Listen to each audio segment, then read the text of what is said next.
My confession lasted exactly 47 minutes before it completely fell apart. The prosecutor dissected my story like a coroner performing an autopsy on a particularly obvious lie. The forensics didn't match. Dad's DNA on the gun, not mine. The timeline was impossible. I couldn't have gotten from my room to the study, retrieved the weapon, and confronted Thomas in the sequence I described.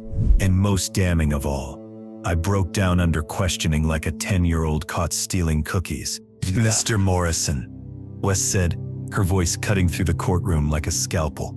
"Are you really asking this jury to believe that you, with no history of violence, managed to shoot a man who was 6 inches taller and 40 pounds heavier than you, at close range, without any defensive wounds on either of you?" I couldn't answer coherently. Worst of all, Emma sat in the front row looking terrified. Not grateful, not relieved, but absolutely terrified. The judge held me in contempt, gave me 30 days, and sent me to Rikers to think about the consequences of disrupting legal proceedings. By the time I got out, Dad had been convicted of voluntary manslaughter and sentenced to 15 years.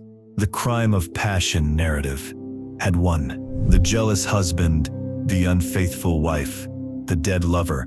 It was clean, simple, and according to 12 jurors, true beyond reasonable doubt. But I knew it was wrong.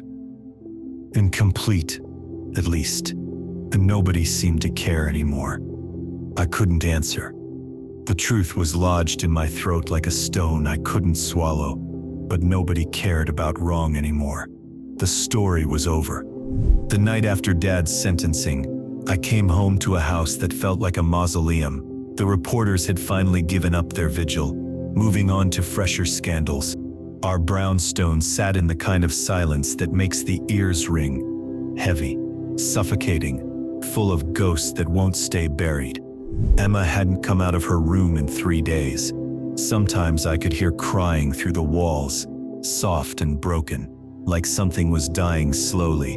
The sound made my chest hurt in ways I couldn't describe. Mom was in the living room, sitting in her usual chair like she was posing for a portrait. She was wearing the navy Chanel suit she saved for important occasions, board meetings, campaign events, and apparently the aftermath of watching her husband get sentenced to 15 years in prison. Her teacup sat on the side table, steam rising from it like incense at a funeral. She looked peaceful. That was what got me. Not devastated, not broken, not even tired. Peaceful. Like she had just finished reading a particularly satisfying book. I sat across from her on the antique couch that cost more than most people's cars, holding a cup of coffee that's gone cold. Just like that first morning when everything started falling apart. The room felt enormous now, full of empty spaces where Dad's presence used to be. "He's gone now," Mom said, breaking the silence with her voice. Low, steady, like she was commenting on the weather. "Your father. It's finally over." She turned to look at me, and there was something in her eyes that made my blood run cold. Not grief, not regret, something else entirely. Something that looked almost like triumph. "You did well today, Jake," she continues, setting her teacup down with a soft click that echoes through the room.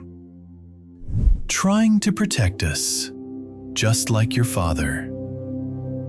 All that investigating, all those questions, you really thought you could save him, didn't you?" There was something in her tone. Not mockery exactly, but something close to it. Like she was impressed by my effort, but amused by my naivety. She took a deep breath. Not the shaky, broken breath of a woman who's lost everything, but the satisfied sigh of someone who's finally gotten what they wanted. "You want to know the truth, don't you? The real truth." The words hit me like a punch to the stomach. I couldn't speak, couldn't breathe. I just nodded, mesmerized by the calm certainty in her voice. She leaned forward, her voice dropping to barely above a whisper, like she's sharing a secret meant only for me. A secret that will live in my bones forever. I came home early that night, she started, from the charity gala. Not at 11 like I told everyone. I came home at 10. I tried to picture what she was describing. Mom leaving the gala early, driving through the city streets, using her key to slip quietly into our house. But those weren't my memories. They were the images her words created in my mind. I felt restless, she continued, like something was pulling me home, so I left early, told everyone I had a headache, and I walked into our house. I heard some noise coming from the master bedroom. Her voice catches, but not with grief, with something else.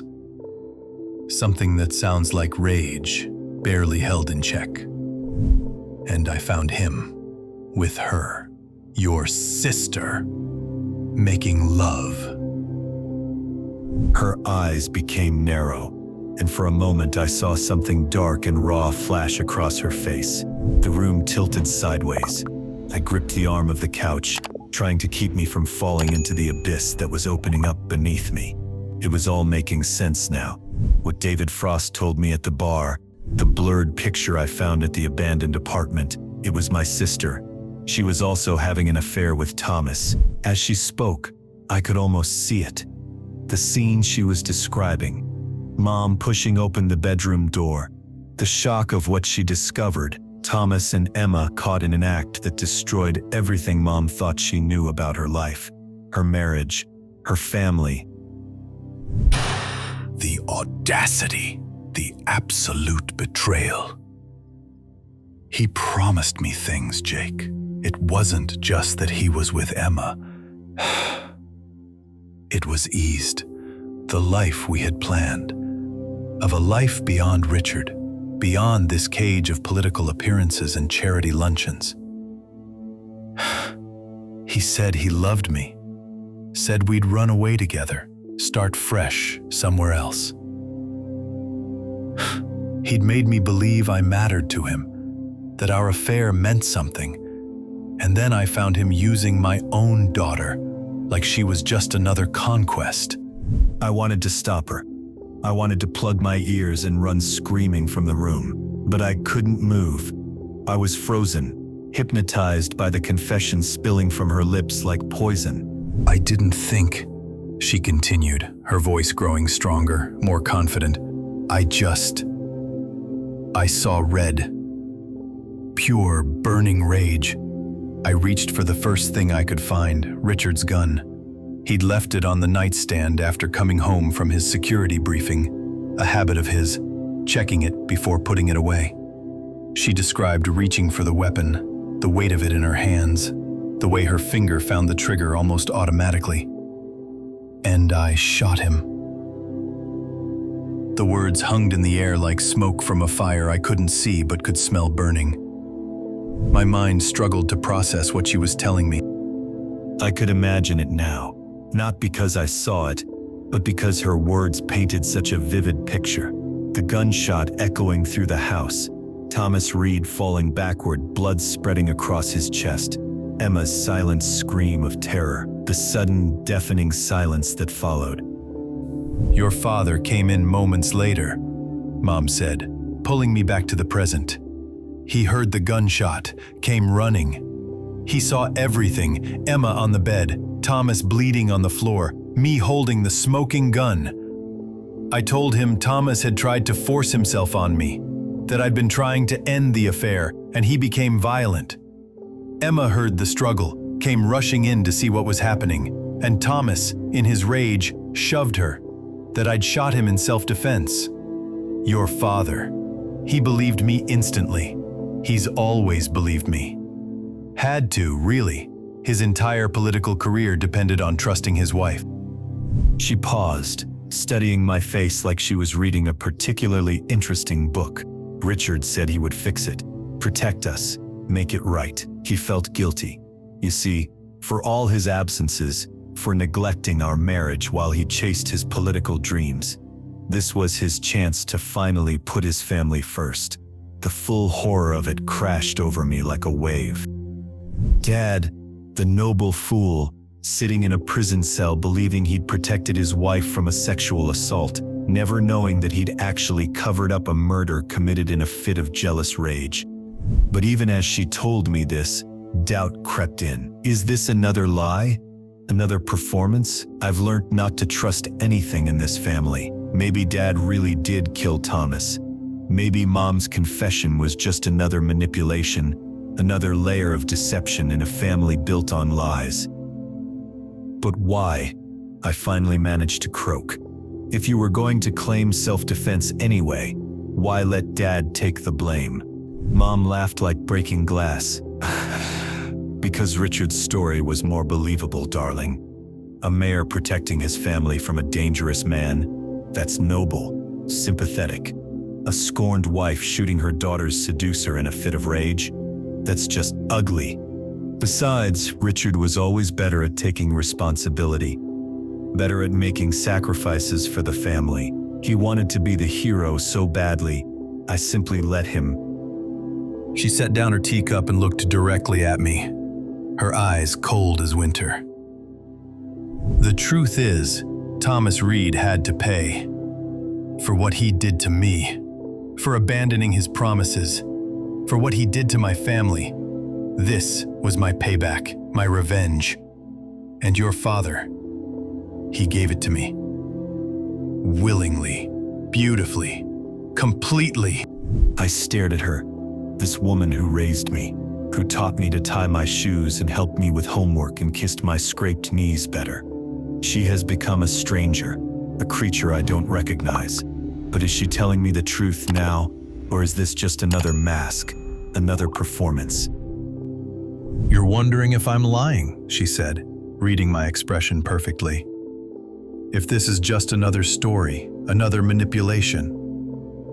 She leaned back in her chair, looking almost amused. The beautiful thing about our family, Jake, is that we've told so many lies, woven so many different versions of the truth, that even we don't know what's real anymore. Maybe I killed Thomas Reed in a fit of jealous rage. Maybe your father really did shoot him to protect our family. Maybe Emma knows more than she's saying. Maybe the truth is something else entirely. What about Emma? I asked. What about what Thomas did to her? Mom's expression softened slightly, but there's still something cold underneath. Emma made her own choices, Jake. Yes, Thomas manipulated her. Yes, he took advantage of her youth and naivety. But she's not as innocent as you want to believe. None of us are. The words hit like a slap. I thought about my sister, locked in her room upstairs, carrying whatever secrets and trauma from that night. Whether she was Thomas's victim or willing participant, whether she witnessed a murder or an act of self-defense, she's been destroyed by the weight of it all. And I realized that was the real tragedy. Not that someone died, not that someone lied, but that everyone in my family has been poisoned by secrets we could never fully untangle. I wanted to scream, wanted to run to the nearest police station and tell them everything, wanted to shake Mom until she admitted to what she had done, until she confesses to someone who could actually do something about it. But I couldn't, because revealing the truth meant destroying Emma completely. She was already barely hanging on, the trauma of what Thomas did to her, combined with the witnessing of his murder, that left her a shadow of herself. Adding public humiliation and media scrutiny to that burden would finish her off entirely. And Dad, if I tell the truth, it meant his sacrifice was meaningless, worse than meaningless. It was built on a lie. The noble gesture that he was probably clinging to in his cell, the belief that he protected his family, would crumble into nothing. It would destroy him more completely than the prison sentence ever could. So I sat there in our living room, surrounded by the ruins of everything I thought I knew about my family, and I say nothing. Days passed, weeks went by. Dad got transferred to a state penitentiary upstate, where he'll spend the next 15 years paying for a crime he may or may not have committed, believing a story that may or may not be true. When I visited him, he looked almost peaceful, resigned, like a man who had finally found his purpose. "Take care of your mother and sister," he told me through the prison phone. "That's all that matters now." He had no idea how complicated that request really was. Mom adapted to her new role with the same grace she brought to being a mayor's wife. She met with lawyers about Dad's appeals, made arrangements to downsize from the brownstone, spoke in hushed, dignified tones about moving forward and healing, the perfect wife standing by her convicted husband, playing her role to perfection. Emma got worse. The silence deepened, became more complete. She moved through the house like a ghost, barely eating, barely speaking. Sometimes I catch her staring at Mom with an expression I couldn't read. Fear, maybe, or recognition, or guilt. Does she know what really happened that night? Does she understand that her silence helped convict an innocent man or protect a guilty one? I couldn't tell, and she won't talk to me about any of it. And me, I carried the weight of everything, the real story of that night, the knowledge of who my mother really is. The understanding that justice is sometimes just another word for the most convincing lie. I walked the streets of New York like a man carrying a bomb that could destroy everything if it ever went off. The truth I fought so hard to find has become a burden I could never put down and can never share. In the end, I realized that some secrets are too dangerous to be told. Some truths are too destructive to survive in the light. In a family built on public image and private lies, the most dangerous truth of all is the one that can never be spoken. So I kept Mom's whispered confession locked inside me, where it burned like acid, eating away at everything I used to believe about family, justice, and truth. The Morrison dynasty is over, but the real tragedy isn't that we fell from grace, it's that we never had any grace to fall from in the first place. We were always just very good at pretending.